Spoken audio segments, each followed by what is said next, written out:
शादी में केवल सिंदूर भर दिया उसको भी शादी नहीं माना है, जब तक कि विधिवत शादी न हो। लड़का त्रिशूल में हाथ को ऐसे लगा के और खून से उसका मांग भर दिया था। हम देखते हैं कि त्रिशूल में अंगूठा काटा और मांग भर दिया और शादी हो गई, वो नहीं था।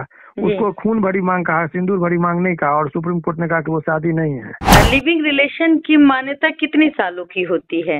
लिविंग इन रिलेशनशिप से यदि कोई बच्चा उत्पन्न होता है, उस बच्चे को वैध संतान नहीं माना गया, उसको अवैध संतान माना गया है, या नाजायज संतान जो कहिएगा वो। और 22 साल 23 साल तक यदि आप एक साथ रह दिए बिना शादी के, तो उसको पत्नी के तौर पर दर्जा मिलना चाहिए। शादी का मतलब केवल शारीरिक संबंध नहीं, शादी का मतलब की वैधता भी देता है। यदि मोहब्बत में पवित्रता है, मोहब्बत यदि सच्ची मोहब्बत है, तो मोहब्बत तो मिसाल बनाता है। 99% केस रेप में झूठे मुकदमे होते हैं। पवित्र मोहब्बत खत्म हो चुकी है। यदि मोहब्बत का परिभाषा केवल लड़का और लड़की के बीच में नहीं होता है, तो लड़के को आप कैसे साबित करेंगे कि लड़का बहुत शरीफ होगा? ये जो रोशन है, ये इसने गलत नहीं किया होगा। बंद कमरे में बैठकर, ये रिश्ते बंद कमरे से शुरू हुई थी, बंद कमरे में सिमट जाए तो ज्यादा अच्छा है। हाँ वकील साहब, आप बता रहे थे कि आज कोई रोशन सिंगर आपके पास आए थे, मामला क्या है? देखिए, रोशन का मामला जो है, उसके आरोप है कि उसकी एक प्रेमिका है जिसके साथ वो शादी का दबाव दे रही है, ऐसा आरोप है। अच्छा। इसका कहना है कि मैं आर्टिस्ट हूँ, मूविंग पिक्चरों में काम करता हूँ, एल्बम में हूँ, और मभी स्टार के तौर पर मैं अभी ग्रोइंग कलाकार हूँ, और अच्छा मेरा ये है, व्यूअर्स है, लोग मुझे पसंद करते हैं इत्यादि। इस चीज से प्रभावित होकर एक लड़की जो है वो प्रस्ताव दी कि आप हमसे शादी कीजिए। अच्छा। दोस्ती थी, इस चीज को इनकार नहीं किया वो, लेकिन बोला कि उसको प्रस्ताव दिया कि हमसे शादी कीजिए, तो डिनाइल का भी तो अधिकार इसको है। जैसे कोई किसी को बोले क्या हमसे शादी करेंगे, तो ना कहने का अधिकार है। बोला कि हम अभी कैरियर मेरा है, हमको अभी बहुत आगे बढ़ना है, अभी हमारी उम्र नहीं है, तो हम अभी शादी कैसे कर लें आपसे। उसी बात को लेकर वो जो है वो लड़की नाराज हो गई, और वो दवा विभिन्न तरीके से केस मुकदमा का धमकी देना, और उसी प्रकरण में भी पहुंची थी। लेकिन लड़की का कहना है कि हम लिविंग रिलेशन में रह रहे हैं थे, उसने हमसे शादी की थी, इसमें कितनी सच्चाई नजर आती है? देखिए, दोनों बातें साथ साथ नहीं चलती। लिविंग रिलेशन और शादी तो ये तो अलग। जब शादी कर रहे थे तो पत्नी के तौर पर रह रहे हैं, और लिव इन रिलेशन की विदाउट मैरिज आप रह रहे हैं और 18 वर्ष से ऊपर हैं, और लिव इन रिलेशन में आप रह रहे हैं, यानी कि आप शादी से पूर्व के संबंधों को आप स्वीकार करते हैं, तो आपको तो पूरा अधिकार है, तो उसमें केस नहीं बनता है। यदि सहमति से कोई व्यक्ति एक साथ सहवास में रहे, तो उसमें कहाँ है 18 वर्ष से आप ऊपर हैं, कि ऊपर हैं, तो कहीं तो वो चीज है ही नहीं। हाँ, शादी का प्रस्ताव है कि आप शादी हमसे कीजिए, लड़का को डिनाइल का अधिकार है कि नहीं हमको नहीं करना है शादी, तभी तो लोग कहता है कि लिविंग रिलेशन में रहना है। शिवनंदन भारती जी, लिविंग रिलेशन की मान्यता कितनी सालों की होती है? देखिए, लिविंग रिलेशनशिप अभी हिंदू मैरिज एक्ट के मुताबिक, बड़ा ही टेक्निकल बात आपने पूछा तो मैं बता दूं कि हिंदू मैरिज एक्ट के मुताबिक जो 1955 में बना, उसका सेक्शन 7 है। वो कहता है कि शादी में केवल सिंदूर भर दिया उसको भी शादी नहीं माना है, जब तक कि विधिवत शादी न हो। और एक उदाहरण है, अभी एक केस में हमने देखा था कि एक लड़का त्रिशूल में हाथ को ऐसे लगा के और खून से उसका मांग भर दिया था जी। तो कोर्ट ने उसको शादी नहीं माना। जैसे सिनेमा में देखते हैं कि त्रिशूल में अंगूठा काटा और मांग भर दिया और शादी हो गई, वो नहीं था। उसको खून भरी मांग कहा, सिंदूर भरी मांग नहीं कहा, और सुप्रीम कोर्ट ने कहा कि वो शादी नहीं है। जब तक कि वो कस्टमरी राइट को नहीं फॉलो करे, 7 फेरा जो अग्नि का लेते हैं वो विधि विधत नहीं हो, तो शादी नहीं है। और उस शादी नहीं है तो उससे जो है शादी का मेन पर्पस होता है 2। एक शादी का होता है कि आपके जो संबंध होते हैं उसको वैधता देता है, और जो बच्चे जो संतान उत्पत्ति होता है उसकी वैधता देता है। तो ऐसे परिस्थिति में यदि आप लिविंग इन रिलेशनशिप से यदि कोई बच्चा उत्पन्न होता है, उस बच्चे को वैध संतान नहीं माना गया, उसको अवैध संतान माना गया है, या नाजायज संतान जो कहिएगा वो, और उसका प्रॉपर्टी में भी राइट बहुत लिमिटेड है, तो वो लिविंग रिलेशनशिप को आप शादी का दर्जा दे ही नहीं सकते हैं। लिविंग रिलेशन के क्या मायने हैं? लिविंग रिलेशन कितने सालों में वैध हो जाता है? अभी वो उसका हार्ड एंड फास्ट, ये जो सुप्रीम कोर्ट का जो जजमेंट होता है, जब तक कानून का रूप नहीं ले ले तब तक अपने ही आदेश को में कई बार वो परिवर्तन करते हैं। एक जज साहब कुछ बोलते हैं, डीवी में कुछ और होता है, फुल बेंच कुछ और करता है, और समय समय सुप्रीम कोर्ट को अपने ही आदेश में दिए गए आदेश से डिफर होने की शक्ति होती है। तो ऐसे परिस्थिति में सुप्रीम कोर्ट ने कहा था कि यदि बहुत लंबे अवधि तक शादी नहीं करके भी आप साथ में रह रहे हैं तो उसको एक अवस्था में मान लेना चाहिए कि शादी की मान्यता मिल गई। और लंबे अवधि का मतलब इन्होंने बताया था 22 साल 23 साल तक यदि आप एक साथ रह दिए बिना शादी के तो उसको पत्नी के तौर पर दर्जा मिलना चाहिए। शादी का मतलब केवल शारीरिक संबंध नहीं, शादी का मतलब कि वैधता भी देता है शारीरिक संबंध को और संतान को। और उसके शादी यदि वैध है तो आपको अपने पति के घर में भी आपको राइट मिलता है, अपने पति से मेंटेनेंस का राइट आपको मिलता है। पति यदि इग्नोर करेगा तो भी आप कोर्ट के माध्यम से 125 जो सीआरपीसी की धारा है उसके अंतर्गत मेंटेनेंस का केस करेंगे और उसको देना पड़ता है। परंतु यदि आपकी शादी ही नहीं हुई है तो ये राइट आपका जन्म नहीं लेता, यानी कि आप मेंटेनेंस का क्लेम नहीं कर सकते हैं। उस पति के मृत्यु के बाद उनके संपत्ति में आप क्लेम नहीं कर सकते हैं। यदि मोहब्बत में पवित्रता है, मोहब्बत यदि सच्ची मोहब्बत है तो मोहब्बत तो मिसाल बनाता है कि आप देखते होंगे कि मध्यकालीन भारत में देखिए ताजमहल बन के तैयार है। मोहब्बत बिल्कुल, प्यार का कोई पैमाना नहीं होता प्यार। और यदि अब मोहब्बत आपका जेन्युइन है तो दशरथ राम मांझी को देखिए कि पूरा जीवन छेनी हथौड़ी से पहाड़ को काट दिया। तो मोहब्बत यदि सच्ची है, पवित्रता है तो आपको कुछ कहने की जरूरत नहीं है। लेकिन यदि मोहब्बत आपका फेक है, मोहब्बत में ये है तो केवल फिजिकल रिलेशनशिप के लिए शादी है तो वही लिविंग रिलेशनशिप है।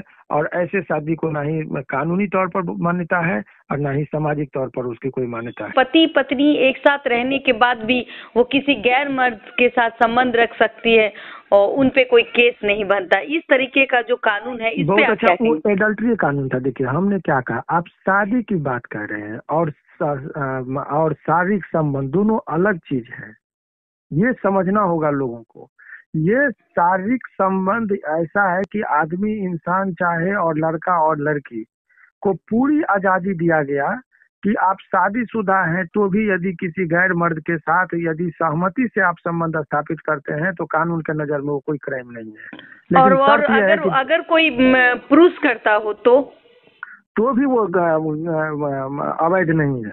अवैध नहीं उसको आप अवैध नहीं है। आप उसके आधार पर पहले एडल्ट्री कानून था जिसके तहत सजा होती थी, लेकिन वो कानून को हटा दिया गया संशोधन करके सुप्रीम कोर्ट के द्वारा। तो ये जो मायने ये है कि इसके मायने ये हुए इसके मायने ये हुए कि लड़का और लड़की, या लड़का और लड़की का मतलब आप यहाँ पर मर्द और औरत भी कह सकते हैं, बिल्कुल, या मेल और फीमेल समझिए, बिल्कुल। यदि वयस्क है और दोनों की सहमति है तो संबंध स्थापित करता है तो कानून उसको कुछ नहीं कर सकता है। लेकिन यहाँ बात आती है रोशन की। तो रोशन के केस में जो अभी बीना मालवी जी हैं वो कहती हैं कि भाई हम उनके घर में लड़की को जा करके घुसाएंगे। तो ये कानूनी तौर पे कितना सही है और कितना गलत है? ये बहुत अच्छा प्रश्न किया है आपने।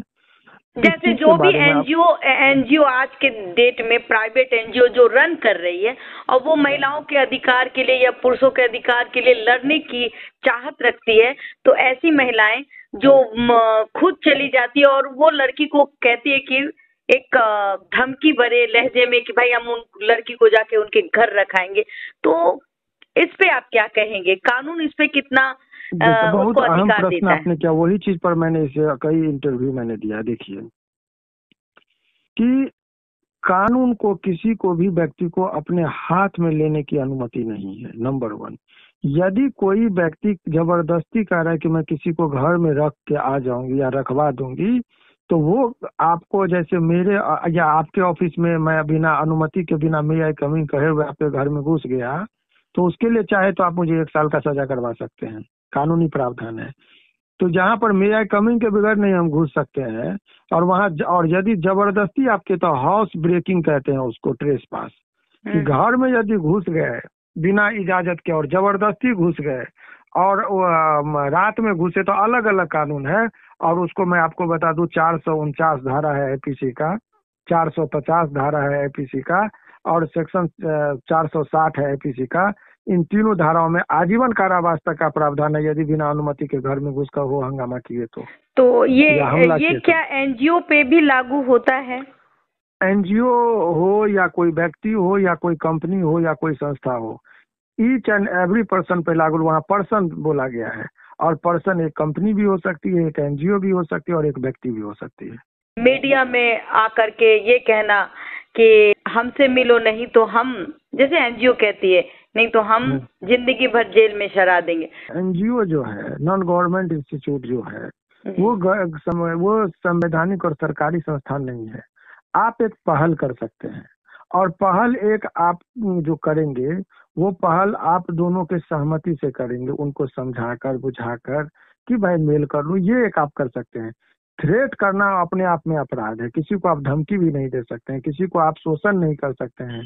तो ये सब कोई भी व्यक्ति पर, मैं किसी एक व्यक्ति की बात नहीं कर रहा हूँ, बिल्कुल। तो ये सब चीजों से लोगों को परहेज करना चाहिए। मतलब जितने भी एनजीओ हैं उनको शालीनता पूर्वक बात रखनी चाहिए। आप दोनों को समझा सकते हैं, बुझा सकते हैं कि भाई ऐसा करो, ऐसे रहो। ये नहीं कह सकते कि मैं आपके घर लड़की पहुंचा दूंगी या बाकी आप जाने। हाँ, तो ये सब चीज यदि आपने उसको प्रोवोक किया, ऐसे परिस्थिति में यदि कोई अवेट किया, प्रोवोक किया कि उसको उकसाया कि तुम जाओ, तो उसके लिए भी उसको 511 जो है वो धारा लगता है और उसको भी सजा, आधा सजा का भुगतान वो भी करता है। तो ये जो रोशन सिंगर है, इनके मामले में लड़की कहीं न कहीं, लड़की तो प्रताड़ना की शिकार हुई है। देखिए, ये आरोप है कि मुझे प्रताड़ित किया गया, लेकिन सवाल ये है कि 2 साल से रह रही है और केस आज हो रहा है, तो कैसे प्रताड़ना को आप स्थापित कीजिएगा? आप कहिएगा कि मेरे सहमति से 2 साल से किसी के साथ दुष्कर्म हो सकता है, ये ऐसा संभव है कि आज 2 साल से लगातार संबंध स्थापित आपके मर्जी के खिलाफ हो रहा है, अभी तक आप कहीं कोई शिकायत नहीं किए हैं, जबकि साथी में रहना, साथी में हंसना, साथी में बोलना, उसने लड़की ने कहा कि विश्वसनीय भी होना चाहिए। आरोप लगाना, देखिए आज के डेट में मैं आपको बहुत ही दावे के साथ कह सकता हूँ कि रेप की जो अपराध है, इसीलिए रेप जो ओरिजिनल रेपिस्ट होते हैं वो बच जाते हैं कि 99% केस रेप में झूठे मुकदमे होते हैं, 1% ही सही होता है और 1% इतना माने हीनियस क्राइम होता है और वो भी बच जाते हैं, क्योंकि 99% केस में प्रेम प्रसंग के मामला को रेप में कन्वर्ट कर दिया जाता है, जिस बात से कोर्ट भी अवगत होती है और इसीलिए बेल देने के टाइम में लिबरल व्यू रखते हुए बहुत आसानी से बेल दे देती है। लेकिन लड़की का कहना है कि मुझे शादी का झांसा दे करके सिंदूर डाला, उसके बाद हम उसके साथ रहे। इसमें कौन सी धारा लड़की की तरफ? झांसा, सवाल ये है कि पहले सिंदूर लगाया। मैंने एक आर्टिकल में देखा, उसने कहा इसका नहीं वीडियो में उस वो कह रही हैं कि पहले हम मेरे मांग में सिंदूर भरा, उसके बाद हम उसके घर गए। इस पर सुप्रीम कोर्ट ने कहा, ऑनरेबल मैं आपको नईम अहमद का एक केस है जी, उसमें बहुत ही अच्छे तरीके से उनको इस परिस्थिति को वर्णन किया गया ऑनरेबल सुप्रीम कोर्ट के द्वारा 2023 में ही। उन्होंने कहा कि मेयर ये जो घटना जो आपने बताया, fail to promise of marriage, यदि कोई आदमी शादी के का जो वादा किया था उससे इनकार कर रहा है तो वो जो है सो रेप के परिभाषा में नहीं आ सकता है। तो क्या ये जो लड़की है जो रोशन की मैरिज किया वो एक अलग धारा है, लेकिन रेप तो नहीं होगा, तो बेलेबल ऑफेंस होगा, 2 मिनट में बेल होगा। झांसा की बात क्या है, तो आप इस बात में कहने में कोई अतिशयोक्ति नहीं है कि पवित्र मोहब्बत खत्म हो चुकी है। यदि मोहब्बत का परिभाषा केवल लड़का और लड़की के बीच में नहीं होता है, जो दिल वाले होंगे उसको अपने माँ बाप से भी उतनी ही मोहब्बत होगी, उसको अपने समाज से भी उतनी ही मोहब्बत होगी, उसको अपने जीवन और इज्जत और सम्मान से भी उतनी ही मोहब्बत होगी। और जब इतनी जिम्मेदारियों से जब व्यक्ति बंध गया होगा तो उसके कभी भी कदम बहक नहीं सकते हैं। और ये सब जितने लोगों के साथ होता है, कहीं ना कहीं उनके बहके कदम होते हैं जिसको इस तरह के फेरा में उसे गुजरना होता है। क्या तो कदम को ही मत भागने दीजिए। लड़कियां कमजोर हो जाती हैं और लड़कियां, अगर इज्जत तो लड़कियों की जाती है किसी न किसी कारण। बस आज जो स्थिति परिस्थिति है, कहीं न कहीं ये लड़की जो है वो अनाथ है। और कह दिया जब 1860 में कानून बना, उस टाइम में लॉर्ड मैकले ने जब बनाया आईपीसी, तो उस टाइम में उनको भी ये लगा था कि हिंदुस्तान की औरत जो होती है पर्दा नशी होती है, आंगन के बाहर कदम नहीं रखती है, उनके साथ अन्याय भी होता है तो घुटन रखती है। तो उस परिस्थिति में बनाया गया कानून।